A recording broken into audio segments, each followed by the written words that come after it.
విద్యార్థులారా, మనము యుగాంతం అనే పాఠ్యాంశం గురించి తెలుసుకుంటున్నాం. నెల్లూరి కేశవ స్వామి రాసినటువంటి యుగాంతం అనేటువంటి పాఠ్యభాగం. హైదరాబాద్ రాష్ట్ర చరిత్రలో ఒక ఆంధ్రప్రదేశ్ ఏర్పడటంతో మూలకు నెట్టివేయబడింది.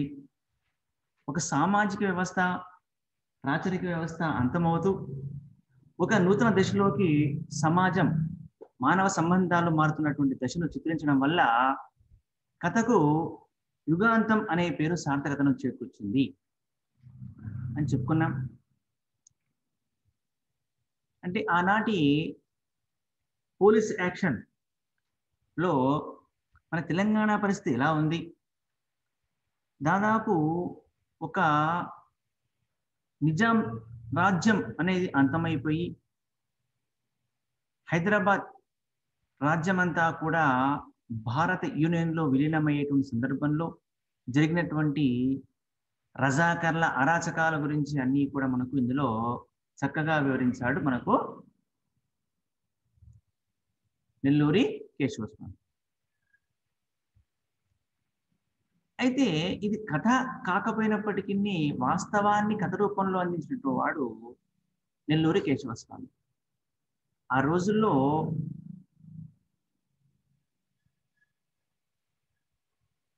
దాదాపు భారతదేశం స్వతంత్రం లభించాక నిజాం నవాబు హైదరాబాదును స్వతంత్ర రాష్ట్రంగా ప్రకటించినప్పటికీ అప్పటి నుంచి కూడా ఈ రజాకార్లు, పోలీసులు అంతా కలిసి బలవంతంగా హిందువులంతా కూడా స్వతంత్ర రాష్ట్రానికి అనుకూలంగా మార్చాలనే ఉద్దేశంతో పల్లెపైకి దాడి చేసి హత్యలు, దోపిడీలు, స్త్రీల మానభంగాలు లాంటి దారుణ హింసాకాండాలన్నీ కూడా జరుపుతూ వస్తున్నారు.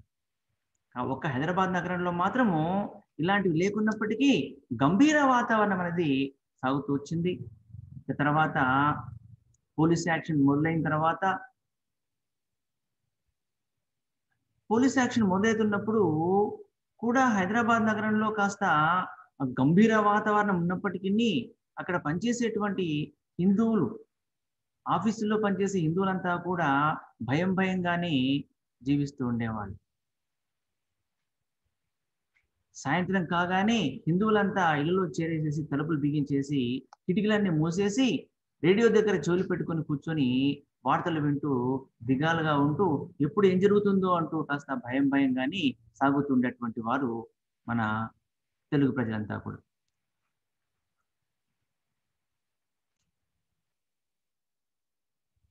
ఇక ఇలా కంగారు పడుతూ రేపు ఏమవుతుందో తెలియక ఓవైపు సంతోషము, ఒకవైపు దిగులతో కొట్టుమిట్టాడుతున్నటువంటి స్వామి. అంటే ఇక్కడ స్వామి యొక్క జీవనం గురించి చెప్పుకుంటూ వచ్చాడు. ఇక్కడ హైదరాబాద్లో పుట్టి పెరిగాడు కాబట్టి అప్పుడు ఏ విధంగా సాగింది అనేటువంటి అంశాన్ని కూడా చెప్తూ వచ్చాడు. రాత్రి 10 గంటలప్పుడు స్వామిని పిలిచినటువంటి శబ్దం వినపడి ఒక్కసారి ఉలికి పడతాడు స్వామి. భయంతో ఉండిపోతాడు. ఎవరే ఉంటారని చెప్పని ఆలోచన చేస్తే తన మిత్రుడు వచ్చినట్టుగా తెలుసుకుని ఆ తర్వాత నెమ్మదిగా తన మిత్రుడు దిలావర్ హుస్సేన్, పాత మిత్రుడు అని చెప్పని తెలిసి అతని కంఠాన్ని పోల్చుకొని తలుపు తీస్తాడు.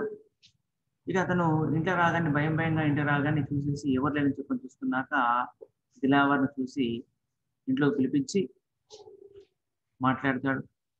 దిలావర్ ఇంట్లో రాగానే సర్వనాశనం అయిపోయిందని చెప్పని చెప్తూ రాష్ట్రం అంతా కూడా మట్టి పాలైపోయింది, మిగిలిన వాళ్ళు వచ్చేసారు, రేపటి వరకు అంతా ఇక్కడికి వచ్చేస్తారు, నిజాం లొంగిపోయాడు అని చెప్పని చెప్తాడు.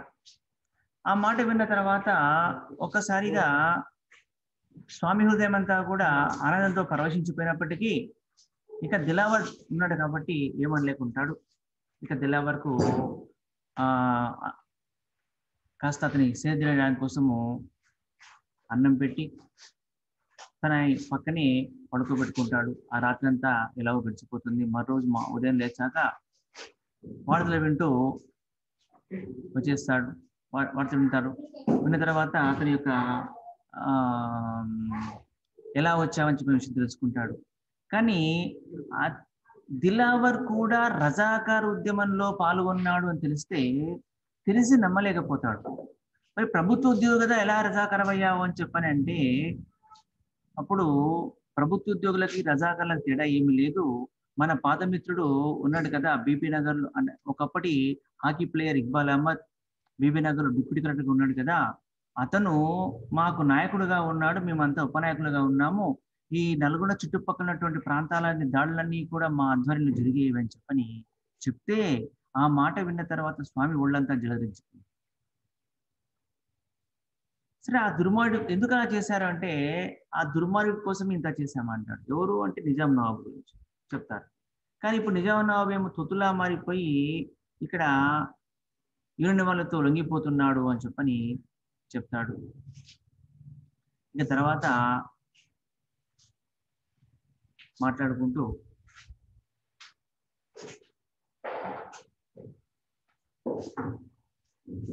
దిలావర్ ఒక మూట ఇచ్చి తీసి పెట్టమంటాడు. సరే భయంతోనే తీసి పెడతాడు. ఇక నిధుల్లోకి జారుకుంటాడు. తర్వాత మరోజు దిలావర్ నిధుల్లో జారుకుంటే స్వామి మాత్రము తనకు యూనివర్సిటీ చదువు గురించి ఎలా జరిగింది అనేటువంటి అంశాలన్నీ కూడా ఒకసారి మననం చేసుకుంటూ ఉండిపోతాడు.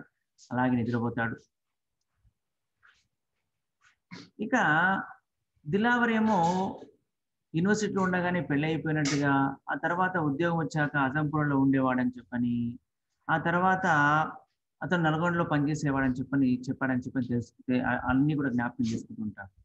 అలా అన్ని ఆలోచన చేసుకుంటూ ఉండగానే ఎప్పుడు నిద్ర పడుతుందో తెలియదు. మరోజు ఉదయం లేచేసరికల్లా దిలావరు లేచి కూర్చొని ఉంటాడు.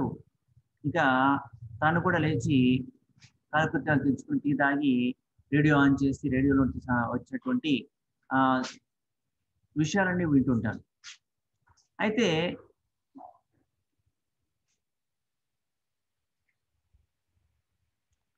ఈ తర్వాత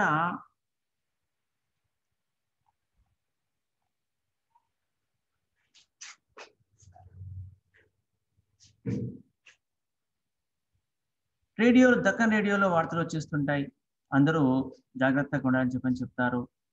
ఇక నిజాం ఓట ఒప్పేసుకున్నాడని చెప్పని, ఆ రోజు మధ్యాహ్నానికి భారత సైన్యాలు నగర ప్రవేశం చేస్తాయని చెప్పని, ప్రజలంతా ప్రశాంతంగా ఉండాలి, అల్లర్లు రేపేటువంటి వారికి కఠిన శిక్ష ఉంటుందని చెప్పని హెచ్చరికలన్నీ కనిపిస్తుంటాయి. ఇక తర్వాత ఆ రోజు శుక్రవారం సెలవు దినం కాబట్టి ఆఫీస్కి వెళ్ళాల్సిన పని అని చెప్పని స్వామి అనుకుంటాడు. కాకపోతే ఆ రోజు సెలవు కాబట్టి ఎవరైనా హిందూ స్నేహితులు వస్తారేమో అని చెప్పని దిలావరుతో ఆ ఉదయం టిఫిన్ చేయించిన తర్వాత బెడ్రూమ్ తీసుకెళ్ళి ఏమేమి చెప్పమని చెప్పి అడుగుతాడు. మరి నువ్వు నీ భార్య ఇక్కడే ఉంది, ఎక్కడ ఉంది అంటే అజంపూర్లో ఉంది అంటే, అక్కడికి ఎందుకు వెళ్ళలేదు అని చెప్పి అడుగుతాడు. అడిగితే నేను తిరుగుతక్కువని అనుకుంటున్నావా, ఈ పాట నా కోసం గలుస్తూ ఉంటారు, అక్కడికి మా మామయ్య వాళ్ళ ఇంటికి కూడా వెళ్ళి ఉంటారు, ఈ మధ్య మీ ఇంటికి ఎప్పుడు రాలేదు కాబట్టి ఇక్కడికి ఎవరు నమ్మకంతో మీ ఇంటికి వచ్చాను, కానీ ఇక్కడ నేను ఎక్కువసేపు ఉండాలి, ఏం భయపడదు అని చెప్పని దిలావర్ చెప్తాడు. మరి ఎక్కడికి వెళ్తావని స్వామి అడిగితే ఏమో చెప్పలేదు, నేను ఇంకా ఆలోచన చేసుకోలేదు అని చెప్పని చెప్తాడు. సరే ఇంతలో ఎవరు స్నేహితులు వచ్చి పిలుస్తుంటే దిలావర్ లోపల ఉంచేసేసి బయట వచ్చి వాళ్ళతో మాట్లాడతారు. ఇక తొందరగా వాళ్ళతో మాట్లాడి పంపించేస్తారు. ఇక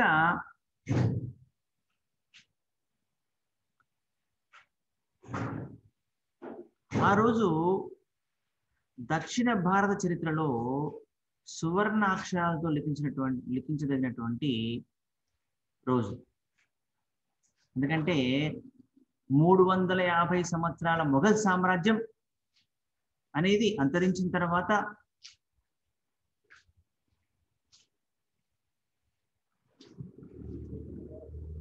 అసఫియా రాజ్యం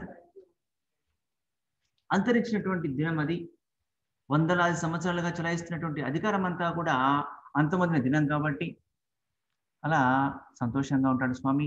సరిగ్గా మధ్యాహ్నం 3 జాములకు హైదరాబాద్ నగరంలోకి అడుగుపెట్టింది భారత సైన్యం. మిలిటరీ ట్రక్కులు, ట్యాంకులు కంటపడగానే ఇల్లు దాక్కున్నటువంటి ప్రజలంతా కూడా తండోపతండాలుగా విధుల్లోకి వచ్చి జెండాతో సుస్వాగతం చెప్పారు. ఇన్నాళ్ళు మూగబోయినటువంటి ఆ యొక్క హిందూ ప్రజల యొక్క గొంతులన్నీ కూడా ఎలుగెత్తి నినాదాలు చేస్తూ వస్తాయి. భారత్ మాతాకి జై, సర్దార్ పటేల్కి జై, జవహర్లాల్ నెహ్రూకి జై, స్వతంత్ర భారత్ జిందాబాద్ అన్నటువంటి నినాదాలన్నీ కూడా చక్కగా మిన్నుముట్టు వచ్చేసాయి, అంటే మిన్నంటి పోయాయి. అయితే అలాంటి వేడుకలన్నీ కూడా చూస్తూ స్వామి నిల్చుంటాడు. అక్కడ చూస్తే అంతమంది ప్రజల్లో ఎక్కడా కూడా ఒక ముస్లిం కూడా కనిపించాడు. ఎందుకు కనిపించట్లేదు అంటే ఆ ముస్లింలంతా కూడా ఈ యొక్క నిజాం నవాబులకు తొత్తులుగా ఉన్నటువంటి వాళ్ళు కాబట్టి, రజాకార్ ఉద్యమం చేస్తూ నిజాంకు అడుగుజాడల్లో ఉన్నటువంటి వాళ్ళు కాబట్టి ఎవరు కూడా బయటికి రాలేకపోయారు. ఆ రాత్రి 7 నుంచి కర్ఫ్యూ అనేది విధించబడింది. వీధులన్నీ కూడా నిర్మానుష్యమైపోయాయి. పోలీసులు, సైనికులు, సైనిక దళాలు మాత్రమే గస్తీ తిరుగుతూ ఉన్నాయి. ఇక స్వామి మాత్రము ఇంట్లోనే డ్రాయింగ్ రూమ్ లో ఏడు దగ్గర కూర్చుంటాడు. పక్కనే దిలావర్ ఉంటాడు. ఇక దిలావర్ మోహన్ చూస్తే చాలా గంభీరంగా ఉంటూ విషాదచారాన్ని కూడా స్పష్టంగా కనిపిస్తుంటాయి దిలావర్ మోహన్. ఇక రేడియోలో వచ్చేటువంటి సమాచారంలో మొట్టమొదట మేజర్ జనరల్ చౌదరి ముక్తసరిగా ఒక 3 నిమిషాల పాటు మాట్లాడతాడు. అందులో ఎక్కువ భాగం అన్నీ కూడా హెచ్చరికలే ఉంటూ ఉంటాయన్నమాట ఆ యొక్క ప్రసంగంలో. ఆ తర్వాత మరో 3 నిమిషాల పాటు నిజాం నవాబు మాట్లాడతాడు. అందులో కొంత భాగమేమో భారత ప్రభుత్వానికి కృతజ్ఞతలు చెప్పడము, మరికొంత భాగము తన ప్రజల్ని శాంతంగా ఉండమని చెప్పడంతో సరిపోయింది. అలా నిజాం మాట్లాడుతున్న మాటలు వింటుండగానే దిలావర్ మొహం అంతా కూడా విపరీతంగా మారిపోతూ పళ్ళు పట పట పట పట కురుకుతూ పిడికిళ్ళు బిగుస్తూ కూర్చుంటాడు. అంటే ఆవేశం, అసలు ఇటువంటి వీడి కోసమా మేము మా జీవితాన్ని నాశనం చేసుకున్నామంటూ ఇలా ఉన్నపళంగా చేస్తాడా అన్నటువంటి కోపంతో ఉండిపోతే, ఆ సమయంలో ఆ దిలావర్ కోపంతో లేచి రేడియో ఇక్కడ బద్దలు పుట్టేస్తాడేమన్న భయంతో స్వామి భయంగానే ఉండిపోతాడు. ఇక ఆ ప్రసంగం ముగిశాక చాలాసేపటికి కానీ దిలావర్ మామూలు మనిషి కాలేకపోతాడు. ఆ తర్వాత నెమ్మదిగా లేచి దిలావర్ స్వామి ఇద్దరు కలిసి మౌనంగా భోంచేసి పడుకుంటారు. ఇక మరి 2వ రోజు అంటే శనివారం రోజు ఉదయం అల్పాహారం పూర్తి చేసుకున్నాక అప్పుడు దిలావర్ అడుగుతాడు, ఈరోజు నువ్వు ఆఫీస్కి వెళ్తున్నావా అని అడుగుతాడు. వెళ్తాను అంటే దిలావర్ అంటాడు వెళ్ళొద్దు అంటాడు. అంటే ఏం లేదు, నువ్వు నాకు 2-3 పనులు చేసి పెట్టాలి అంటాడు దిలావర్. ఏంటి అంటే సరే చెప్తా అని చెప్పని మొన్న నీకు ఇచ్చినటువంటి మూటని ఇలా తీసుకురమ్మంటాడు. స్వామి తీసుకొస్తే తెచ్చాక ముడి విప్పి మంచి పని అంటాడు. స్వామి ముడి విప్పితే అందులో నోట కట్టలు విడిగా మరో నగల మూట ఉంటాయి. ఆ రూపాయలని లెక్క పెట్టమంటాడు. రూపాయలని లెక్క పెడితే దాదాపు నిజాం కరెన్సీలో ఒక 3000 పైన ఉంటాయి. ఇక నగల మూట విప్పుదని చెప్పని అంటాడు. కాబట్టి స్వామి నగల మూట విప్పకుండా అలా పెడతాడు. ఇక ఆ డబ్బులో నుంచి మాత్రం కొంత తీసుకొని నాకు 1000 రూపాయలు భారత కరెన్సీ నోట్లు నువ్వు తెచ్చిపెట్టమని చెప్పని చెప్తాడు. ఎందుకంటే అప్పుడు నిజాం పరిపాలనలో అంతా కూడా నిజాం నవాబు యొక్క పరిపాలన నోట్లు మాత్రమే ఉంటాయి. భారత ప్రభుత్వం నోట్లు ఇంకా ఇక్కడ వచ్చి లేకుంటాయి కాబట్టి అవి తెచ్చిపెట్టమని అడుగుతాడు. అంతేకాకుండా ఈ దిలావర్ కోసం ఒక ప్యాంటు, ఒక షర్టు, ఒక ఖద్దరు, ఒక ధోతి, ఒక లాల్చి, ఒక గాంధీ టోపీ కూడా కొనుక్కురమని చెప్తాడు. సరే తర్వాత ఇంకో చెప్తాడు, మరో ముఖ్యమైన పని ఉంది, అజంపురాలో నా భార్య ఉండే ఇంటికి వెళ్ళి అక్కడ మరి గౌలిగూడలో వెళ్ళి మా మామయ్య ఇంటికి వెళ్ళి నా కోసం పోలీసులు ఎవరైనా వచ్చారేమో కాస్త జాగ్రత్తగా తెలుసుకుని రమ్మని చెప్తాడు. అయితే తను అక్కడే ఉన్నటువంటి విషయము తర్వాత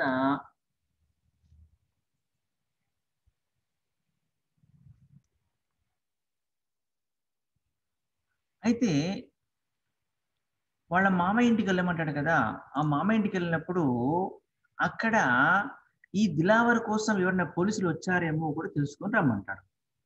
అంతేకాకుండా తాను ఎక్కడ ఉన్న విషయం చెప్పొద్దంటాడు. అంటే తనకు స్వామికి దిలావర్ కనిపించలేదని చెప్పని, తనకు కనిపించాడు అని చెప్పని అసలు చెప్పొద్దంటాడు. అంటే తెలియద్దని చెప్పండి. సరే అని చెప్పి స్వామి లెక్కబెట్టి ఒక 1200 రూపాయలు తీసుకొని జేబులో పెట్టుకొని మళ్ళీ మిగిలినంతా కూడా మూట కట్టి అల్మార్లో భద్రపరుస్తాడు స్వామి. భద్రపరిచి ఇక తర్వాత బ్యాంక్‌కి వెళ్తాడు. బ్యాంక్‌కి వెళ్ళి ఈ 1200 రూపాయలును మన నిజాం నవాబు కరెన్సీ నుంచి భారత ప్రభుత్వ కరెన్సీలోకి మారుస్తాడు. తర్వాత అజంపురాకి వెళ్తాడు. అజంపురాలో దిలావర్ ఇల్లు ఉంది కదా! అక్కడికి వెళ్తాడు. అక్కడికి వెళ్తే ఆడ అసలు అజంపురాలో చూస్తే మొత్తం అంతా కూడా ముస్లింలే ఉంటారు ఎక్కువగా. దివాళా తీసినట్టుగా బోసిగా ఉంది. రోడ్లంట మనుషులు అది మగవాళ్ళే కనిపిస్తుంటారు. కొద్ది మంది మాత్రం కనిపిస్తుంటారు. ఇళ్ల తలుపులన్నీ మూసే ఉంటాయి. ఇక దిలావర్ ఇంటికి వెళ్తాడు. దిలావర్ ఇంటికి వెళ్తే అక్కడ తలుపులు కూడా మూసే ఉంటాయి. ఇక తిన్నగా వెళ్ళి ఆచారం ప్రకారం అక్కడికి వెళ్ళి చప్పట్లు కొడతారు. చప్పట్లు కొడితే లోపల నుంచి ఎవరదే అని చెప్పినటువంటి మగ గొంతు వినిపిస్తుంది. అప్పుడు నా పేరు స్వామి దిలావర్ హుస్సేన్ స్నేహితుడిని అని చెప్పని చెప్తారు. చెప్పగానే కాసేపటికి తలుపులు తెరుచుకుంటాయి. తలుపుకు అడ్డంగా ఎందుకంటే సాధారణంగా ముస్లింల యొక్క ఇళ్ళకంతా కూడా ఇంటి ముందు అంతా కూడా పరదా వేసి ఉంటారు. ఎందుకంటే బయటి వాళ్లకు అంటే లోపల వాళ్లకు బయటి వాళ్ళు కనిపించవద్దు, లేకుంటే బయట వాళ్ళ లోపల కనిపించకూడదు అని చెప్పని ఎప్పుడూ కూడా ఇంటికి ఒక కర్టెన్ లాగా ఉంటుంది అన్నమాట. అలాగే వీళ్ళ ఇంటికి ఒక గోనె సంచి పరదా వేసి ఉంటుంది. ఒక రెక్క మూసి పూర్తి తెరవకుండా ఒక రెక్క మూసి గుమ్మంలో నిల్చుని స్వామిని అనుమానంగా చూస్తుంటాడు అతను పెద్దగా ఆజనభావుడుగా ఉంటాడు. కోలముఖం, చమన ఛాయ, దాదాపు 25-30 మధ్య ఉంటాడేమో. ఒక గళ్ళ లుంగి వేసి కట్టింటాడు, కుర్తా వేసుకుంటాడు. ఇక స్వామి అడుగుతాడు, దిలావర్ గారు ఉన్నారా అని చెప్పని అంటే అప్పుడు అతను అంటాడు, లేరు, నల్గొండలో ఉంటారు అని చెప్పని చెప్తాడు. అంటే ఆ సంగతి తెలుసు, నల్గొండ తెలుసు, కానీ అతను వచ్చాడేమో, అతని యొక్క జాడేమని తెలిసిందేమో తెలుసుకుందామని వచ్చాను అని చెప్పి అంటాడు. అతను అంటాడు, ఊహు తెలియదు అంటాడు. అంటే సరేలే అని చెప్పని అనుమానంతో ఇంతకు మీరెవరు అని అడుగుతాడు తను. అంటే అప్పుడు అతను చెప్తాడు, దిలావర్ గారి భార్య నాకు చెల్లెల వరుస అవుతుంది అని చెప్పాడు. ఓహో, ఈ 2 రోజుల నుండి మీరు ఇక్కడే ఉంటున్నారా అని అడుగుతాడు. అంటే అని స్వామి అడిగితే అతను అంటాడు, అంటే ఏం లేదు, దిలావర్ గారి కోసం ఎవరైనా వచ్చారేమో అని చెప్పని అని అంటాడు స్వామి. అప్పుడు అతను అంటాడు, అతని కోసం ఎవరు రాలేదు, మీరే మొదటివారు అని చెప్పని అతను చెప్తాడు. సరే, అలాగా, సరే అయితే దిలావర్ వస్తే ఇట్లా మీ స్నేహితుడు వచ్చే వెళ్ళానని చెప్పండి, వస్తా అంటూ వచ్చేస్తాడు. ఆ ఇంటికా నుంచి అజంపురం నుంచి వచ్చేస్తాడు. ఇక తర్వాత తిన్నగా స్వామి అక్కడ నుంచి గౌలిగూడకు వెళ్ళమని చెప్పింటాడు కదా దిలావరు. అక్కడ గౌలిగూడకు వెళ్తాడు. అక్కడ దిలావర్ గారి యొక్క చిన్న మామయ్య ఉంటాడు కదా, అతను స్వామిని చూడగానే ఆప్యాయంగా కౌలించుకొని తీసుకెళ్లి తన ఇంట్లోకి తీసుకెళ్లి డ్రాయింగ్ రూమ్ లోకి కూర్చోబెడతాడు. ఆ తర్వాత ఇంట్లో నుంచి టీ తెప్పించి ఇక దిలావర్ అంటే స్వామి అడగకంటే ముందే దిలావర్ గురించి అతనే అడుగుతాడు, దిలావర్ కనిపించాడా అంటే ఇప్పుడు స్వామి అంటాడు, లేదే, ఇక్కడ రాలేదా అని అంటాడు. అప్పుడు అతను అంటాడు, ఇక్కడికి ఎప్పుడు రాడు వాడు అని చెప్పని అంటాడు. అంటే ఇంకా స్వామి ఉండి, నేను ఇప్పుడు అజంపురాకు వెళ్ళొచ్చాను, అక్కడికి కూడా రాలేదంట అంటాడు. ఆ మాట అనగానే దిలావర్ చిన్నమామయ్య కోపంతో ఆ పాడుదాని మాట ఎత్తకొద్దు అంటే, ఆ పాడుదాని మాట ఎత్తకండి, దాని మూలని వాడు చెడిపోయాడు అని కోపంగా అంటాడు. అప్పుడు ఆ మాట అనగానే స్వామికి ఏం మాట్లాడలేకపోతాడు, కాసేపు అలాగే ఉండిపోతాడు. అయితే ఇక మెల్లిగా ఉండి స్వామి అంటాడు, అలానా, అయితే నల్గొండలోనే ఉండి ఉంటాడులే అని స్వామి అంటాడు. అంటే అప్పుడు దిలావర్ చిన్న అంటాడు, ఊహు, అక్కడ కూడా లేడు అంటాడు. అనగానే మీకు ఎలా తెలుసు అని అడుగుతాడు స్వామి తను. దిలావర్ చిన్నాన్న అంటాడు. అక్కడ అంటే దిలావర్ చిన్నాన్న అంటాడు, అక్కడ నా స్నేహితులు కొందరు ఉన్నారు, వాళ్ళ ద్వారా నేను వాకబు చేశాను అంటాడు. యూనియన్ సైనిక దళాలంతా కూడా నల్లగొండలో చేరిన 2 రోజే వాడు ఇంటి మీద పడ్డారట, కొల్లగొట్టారట. కానీ వాడు మాత్రం చిక్కలేదంట, అంత క్రితమే పారిపోయాడేమో అని చెప్పని చెప్తాడు. అప్పుడు ఆ నల్గొండలోనే అక్కడ సైనిక దళాలన్నీ కూడా నల్గొండలో వచ్చిన 2 రోజే దిలావర్ ఇంటి మీద పడి ఇల్లంతా కొల్లగొట్టారట. కానీ వాడు మాత్రం చిక్కలేదంట, అంత క్రితం పారిపోయాడేమో అని దిలావర్ చిన్నాన్న చెప్తాడు. అప్పుడు స్వామి ఉండి, మరి ఇంకేమి ఎక్కడో అక్కడ సురక్షితంగా ఉంటాడు కదా అని అంటాడు. అప్పుడు దిలావర్ చిన్నాన్న, ఊహు నాకు ఆ నమ్మకం లేదు, ఎక్కడికని పారిపోతాడు, వాడు పట్టుబడే ఉంటాడు, ఏం చేశారో ఏమో అని కంఠం గొంతులు బొంగురు పోయి ఇదైపోయేసరికల్లా ఇక ఏడుస్తూ బాధపడుతూ, వాడిని మా చేతుల మీద ఎత్తుకొని పెంచాం, ఈ 2 రోజులు కూడా వాడి గురించే మేము కుమిలిపోతున్నాము, వాడు ఎక్కడున్నా తెలియడం లేదు, ఎందుకంటే మా చేతుల మీద పెరిగినటువంటి వాడు ఇలా ఇప్పుడు ఇల్లు ఇడిచి తప్పు పని చేసి ఇల్లు ఇడిచి పారిపోతున్నాడు కదా, మరి వాడు ఏమైపోయాడో, వాడు తప్పకుండా పట్టుబడి ఉంటాడు, వాడిని పోలీసులు వాళ్ళు చంపేసి ఉంటారేమో అని చెప్పని బాధపడుతూ, ఈ 2 రోజులు వాడి గురించే మేము కుమిలిపోతున్నాము అని చెప్పని చెప్తాడు. ఇక దిలావర్ చిన్నాన్న దుఃఖాన్ని చూసి నిజం చెప్పేద్దామని చెప్పని నోటికాడ వచ్చింది, కానీ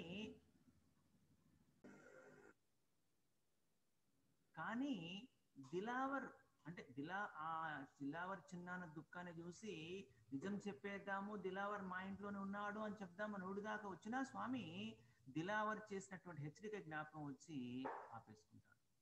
ఇక స్వామి అంటాడు దిలావర్ చిన్నాన్నతో, మీరు విచారించకండి, పట్టుబడ్డాడని చెప్పని నిర్ధారణగా తెలియనప్పుడు సురక్షితంగానే ఉన్నాడని చెప్పి అనుకోవాలి అని చెప్పని, సరే ఇంక నేను వస్తానని చెప్పని అక్కడ నుంచి బయలుదేరి అక్కడ నుంచి మీకు వారి జాడ తెలిస్తే నాకు వెంటనే తెలియజేయండి అని చెప్పని దిలావర్ చిన్నాన్న స్వామితో అంటాడు. అలాగే తప్పకుండా చెప్తాను అని చెప్పని స్వామి అతనితో చెప్పి అక్కడ నుంచి బయటికి వచ్చేస్తారు. ఇక మెల్లిగా అక్కడ నుంచి గౌలిగూడ నుంచి బయలుదేరి ఇక స్వామి తన ఇంటికి వచ్చేస్తాడు. తన ఇంటికి వచ్చేసి జరిగిన సంగతి అంతా చెప్పి ఇక దిలావర్ చేతిలో ఆ డబ్బును ఉంచేస్తాడు. ఉంచి 1000 రూపాయలు లెక్క పెట్టుకో అని చెప్పని స్వామి దిలావర్తో అంటాడు. అప్పుడు దిలావర్ ఉండి అక్కర్లేదు అని చెప్తూ ఆ డబ్బు తీసుకుని తన జోలు పెట్టుకుంటాడు. ఇదిగో 1200 రూపాయల్లో 33 రూపాయలు మిగిలాయి అని చెప్పని అంటాడు. అంటే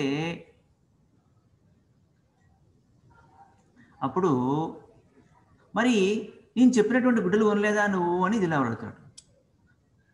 అయితే అప్పుడు స్వామి అంటాడు, లేదు, కావాలంటే నా ప్యాంటు షర్ట్ ఇస్తానని చెప్పాను కదా, నీవు ఎన్నడూ తొడగని ఖద్దరు ధోతి లాల్చీని వేయటం మంచిది కాదు, అలాంటి వేషాల్లో పారిపోతున్నటువంటి వాళ్ళను రైల్లో దించి నానా హింసలు పెడుతున్నా అని చెప్పని విన్నాను, కాబట్టి నువ్వు అలాంటి పిచ్చి ప్రయత్నాలు చేయడం ప్రమాదం కాబట్టి నేను తీసుకురాలేదు అని చెప్తాడు స్వామి. ఇంకప్పుడు దిలావరు మారు మాట మాట్లాడకుండా తల వంచుకొని సుదీర్ఘంగా ఆలోచన చేస్తూ కూర్చుంటాడు. ఇక కాసేపటికి పక్క మీద ఒరిగిపోతూ, కనీసం బనియన్లు అండర్వేర్లు కాళ్ళకు చెప్పులేమని తీసుకురాలేకపోయావా అని అంటే, సరే అని చెప్పిన స్వామి మళ్ళీ బజార్కి వెళ్ళి అవన్నీ తీసుకొని వస్తాడు. ఆ రోజు సాయంత్రము దిలావర్ ఇక బాగా మాసిపోయిన గడ్డాన్ని మొత్తం తీసేసుకుంటాడు. దాంతోపాటు గుబురుగా ఉన్నట్టు మీసాలు తీసేస్తాడు. అవన్నీ చూసి స్వామి నువ్వెందుకు ఇలా తీసేసామని చెప్పి అడగడు. ఎందుకంటే అంతవరకు అంతా కూడా ముస్లిం వేషధారులు ఉన్నాడు కదా, ఇప్పుడు తన రూపం కనిపించకూడదు, తనను ఎవరు గుర్తుపడకూడదు, కాబట్టి మొత్తం అంతా కూడా ఉన్న గడ్డము మీసాలని తీసేస్తాడు. ఇక తర్వాత స్వామి ఇచ్చినటువంటి ప్యాంటు షర్టు వేసుకొని కాస్త చీకటి పడ్డాక స్వామితో చెప్పి నేను ఒక గంటలో వస్తా అని చెప్పని ఎటో వెళ్ళిపోతాడు. అలా గంటలో వస్తా అని చెప్పినటువంటి వ్యక్తి గంట కాదు కదా, ఒక 4 గంటల తర్వాత వస్తాడు. వచ్చేసి వెంటనే నేను భోంచేసి వచ్చా అని చెప్పి పడుకుంటాడు. ఇక తర్వాత స్వామి దిలావర్ ఏం మాట్లాడుకోరు, అలాగే గడిచిపోతుంటుంది. ఇక తర్వాత మరోజు నిద్ర లేచాక స్వామి తయారై ఆఫీస్కి వెళ్ళిపోతాడు. దిలావర్ ఏమో ఇంట్లోనే ఉంటాడు. స్వామి ఆఫీస్ నుంచి తిరిగి వచ్చాక తయారై దిలావర్ బయలుదేరుతుంటాడు. ఎక్కడికి అని అడిగితే ఇప్పుడప్పుడే చెప్పను అని చెప్తాడు. ఇక తర్వాత మళ్ళీ స్వామి ఏమన్నాడు, దిలావర్ వెళ్ళిపోతాడు. ఆ రాత్రికి అసలుకి రాలేదు. ఎప్పుడూ తెల్లవారుతుండగా వచ్చేసి ఇంటికి వచ్చి స్వామి ఇంటికి వచ్చేసి టిఫిన్ చేసి నాస్టా చేసి ఉపాహారం చేసి పడుకుంటాడు. ఇక తర్వాత ఎలాగూ ఇంకా మరి స్వామి ఎలాగూ ఆ ఉద్యోగాని కోసం ఆఫీస్కి వెళ్ళాలి కాబట్టి ఆఫీస్కి వెళ్ళిపోతాడు. ఇలాగే ప్రతిరోజు అంతా కూడా శుక్రవారం వచ్చేదాకా ఇలాగే రోజు సాగుతూ వచ్చింది. ఇక శుక్రవారం వచ్చేసింది.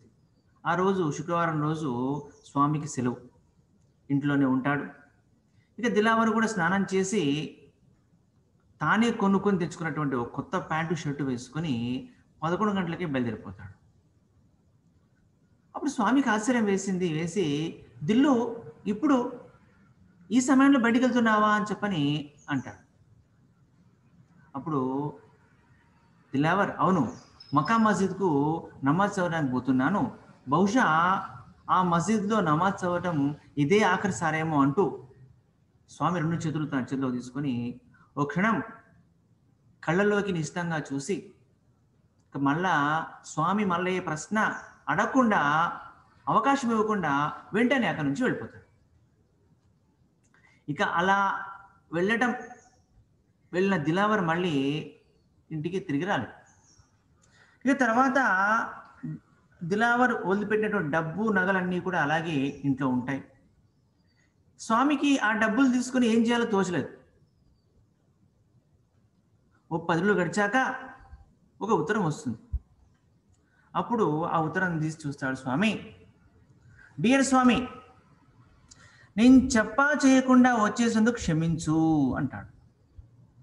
చివరిసారిగా నిన్ను కావాలించుకోలేకపోయానని, అమ్మకు నమస్కారమైనా చెయ్యలేకపోయానని బాధగా ఉంది. కానీ ఏం చెయ్యను, అకస్మాత్తుగా కొన్ని పరిస్థితులు అనుకూలించడంతో ఏకాఏకిన నేను అక్కడి నుంచి రావాల్సి వచ్చింది. అయితే నేను ఉన్నటువంటి ఆ వారం రోజులు నువ్వు అమ్మ నన్ను కడుపులో పెట్టుకొని కాపాడారు. ఆ రుణం నేను ఈ జన్మలో తీర్చుకోలేను.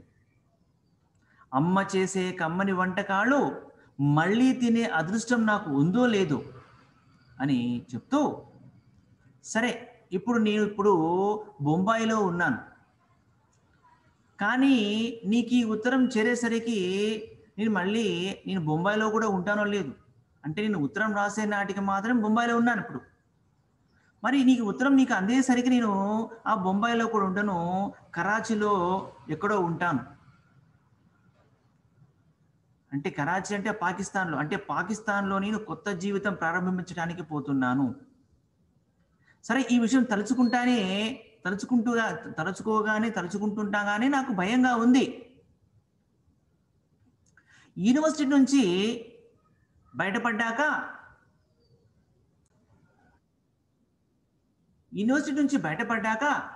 జీవితంలో స్థిరపడడానికి నేనెన్ని కష్టాలు పడ్డానో నీకు తెలుసు. కాబట్టి మళ్ళా కథ మొదటి నుంచి మొదలు పెట్టాలి.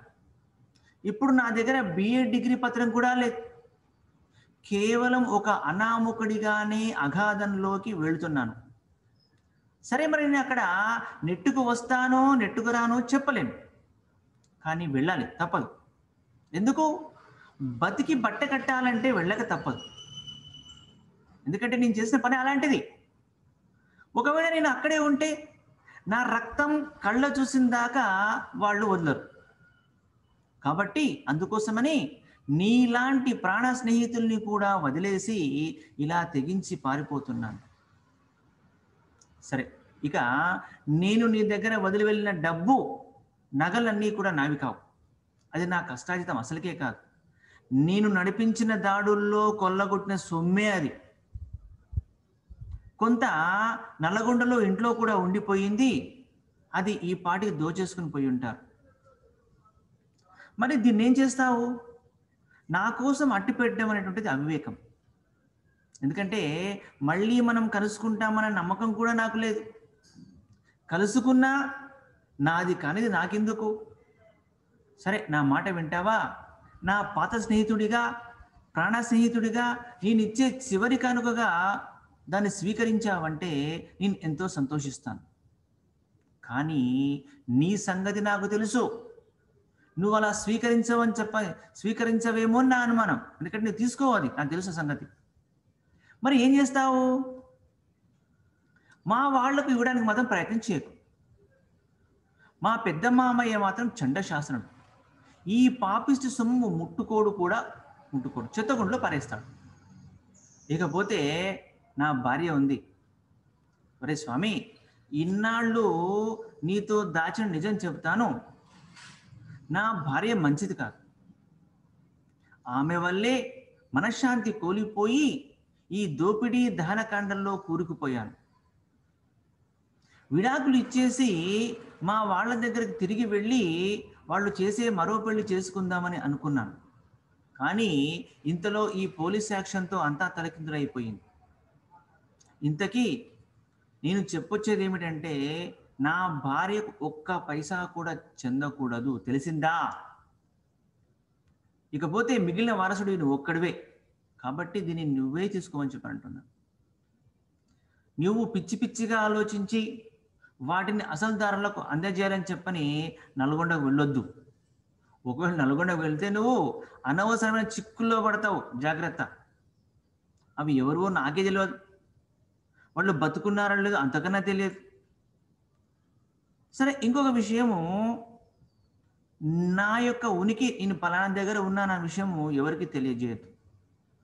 కాకపోతే మా మామయ్య కనిపిస్తే మాత్రం చెప్పు, వాళ్ళు కొద్దిగా ఊరటగలుగుతుంది.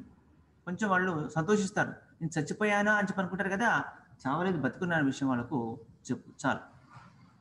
బ్రతుకుంటే మళ్ళీ కలుసుకుంటామేమో, అంతవరకు సెలవు, ఉంటాను అని చెప్పని దిలావర్ ఉత్తరం రాస్తాడు.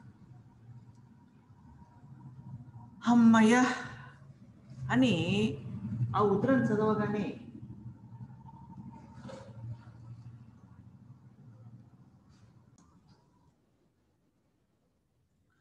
ఇక స్వామికి దిలావర్ ఉత్తరం చదవగానే మనసు కుదుటపడుతుంది. స్నేహితులు సురక్షితంగా తన దారి తను చూసుకున్నారని చెప్పిన సంతోషము కలిగింది. కానీ స్వామికి ఒక పెద్ద సందిగ్ధ అవస్థలో ఉండిపోయాడు. ఎందుకంటే దిలావర్ వదిలిపెట్టిన ధనాన్ని, వదిలించుకున్నటువంటి దారులన్నీ కూడా మూసేసి నేనే దానికి వారసుని చెప్పని చెప్పాడు. అది అసంభవం. అందులో నుంచి తాను ఒక చిల్లి గవ్వ కూడా తీసుకొద్దని చెప్పి అనుకుంటాడు. సరే, ఏముందో చూద్దామని చెప్పని అమ్ముట తెరిచి చూస్తాడు. అందులో 2000 రూపాయల దాకా నగదు, చిన్న చిన్న బంగారపు నగలు ఉంటాయి. ముక్కు పుడకలు, ముక్కు పోగులు, కమ్మలు, చెంపసరాలు, నగరాలు, జడకుప్పెలు, మెడగుండ్లు, గొలుసులు, ఉంగరాలు, ఇంకా పేర్లు తినేటువంటి ఎన్నో ఉంటాయి. అవన్నీ దాదాపు బహుశా ఒక 40-50 తులాల దాకా ఉండొచ్చు బంగారం. దిలావర్ చెప్పినట్టుగా అన్నీ కూడా పల్లెటూరు వాళ్ళవి కాబట్టి వాళ్ళే వీటికి అసలు వారసులు, వారికి తిరిగి ముట్టాలి. కానీ ఎలా? ఎంత ఆలోచన చేసినా పరిష్కార మార్గం కనిపించదు. ఇంత లోపల స్వామికి ఒక వార్త తెలుస్తుంది. వాళ్ళ బంధువుల్లో ఒక ఆయన యూనియన్ మిలిటరీతో పాటు వచ్చి సివిల్ టీంలో నల్గొండకు తహసీల్దార్గా వచ్చాడని చెప్పని, సరే అక్కడికి వెళ్తే ఏదో దారి చూపిస్తాడని చెప్పిన నమ్మకంతో అక్కడికి బయలుదేరతాడు మూట తీసుకొని. అతనికి వెళ్ళి కథంతా చెప్పి ఉత్తరం మూట ఆయన చేతికి అందిస్తాడు స్వామి. ఉత్తరం అశాంతం చదివి మూట ఇస్తాడు. అందులో డబ్బులు, బంగారం చూడగానే అతని కళ్ళు జిగేలుమని మెరుస్తాయి. తిరిగి మూట ముడివేసి ఉత్తరం తీసుకొని, ఈ ఉత్తరం ఎంత ప్రమాదకరమైందో నీకు తెలియదు, నీకు తెలుసా అంటాడు. నేను ఏ పాప మెరుగను చెప్పానంటే చెప్తే, అని మీరు అంటున్నారు. కానీ ఒక నేరస్తునికి వారం రోజుల పాటు ఆశ్రయం ఇచ్చారు, దేశం నుంచి పారిపోవడానికి దోహదం ఇచ్చారు అని అతను అంటాడు. అది కాదు కాదు, అది నిజం కాదు, అతను పారిపోదని చెప్పి నాకు తెలియదు అని చెప్పని స్వామి అంటే, కావచ్చు, కానీ మీరు రూల్ చేయలేరు కదా, దీన్ని నాకు చూపించారు కాబట్టి సరిపోయింది, మరొకరి చేతిలో పెడితే ఏమయ్యేదో అంటూ ఆగిపోతాడు.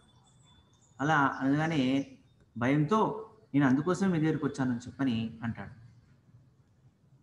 మంచి పని చేశారు, మీరు మాకు బంధువులు, మీకు హాని కలగకుండా చూడటం నా ధర్మం, నా మాట విని ఉత్తరాన్ని కాల్చేయండి, మీ దగ్గర ఉత్తరం ఉండడం అది మంచిది కాదు అని. అలాగే కానీ ఈ డబ్బు నగలు అని చెప్పని అంటాడు స్వామి. అంటే స్వామి వాళ్ళ బంధువు అంటాడు, మీరు వీటి సంగతి నాకు వదిలేయండి, ఇలాంటివి మాకు చేడుతూ ఉంటాయి, అసలు వారసులు వచ్చి రుజువులు చూపించి తీసుకెళ్తున్నారు, వాటిలో వీటిని కూడా కలిపేస్తాను, మీ పేరు పొక్కనివ్వను, మీరు నిశ్చితంగా ఉండండి అని చెప్పని చిన్నగా నవ్వుతాడు. ఇక స్వామి అతనికి కృతజ్ఞతలు చెప్పి ఇంటికి తిరిగి వచ్చేస్తాడు.